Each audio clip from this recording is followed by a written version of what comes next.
And you've really hit your stride on Etsy.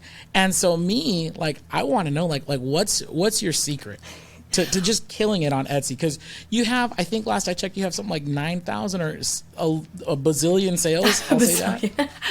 Well, okay, so Etsy definitely, I feel like, and people always say, I don't want to do Etsy because it's oversaturated. I think it's a bad place. I've heard bad things from it. But honestly, I feel like anywhere that you want to sell is another opportunity to make sales. And Etsy is a platform of millions and millions and millions of buyers.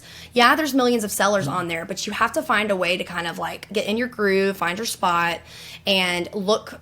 Yes, there are glitches. There's things in Etsy that a lot of people don't like the situation that was going on a couple of years ago where they were, banning not banning, but sellers were getting like their shops deactivated when they first started up. But that's because during COVID, a lot of the shops were like fraudulent, or people were going on there and not shipping orders and all that. So they had like a new system.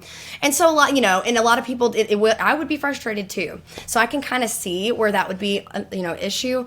But honestly, like I said, Etsy is just an opportunity for sales with all of the buyers, and it's kind of a built-in platform. And you just really have to learn the Etsy platform. You have to learn like how their algorithm works. You have to do your market research to see what's trending. How can you take those trending items and make products that then, generate sales?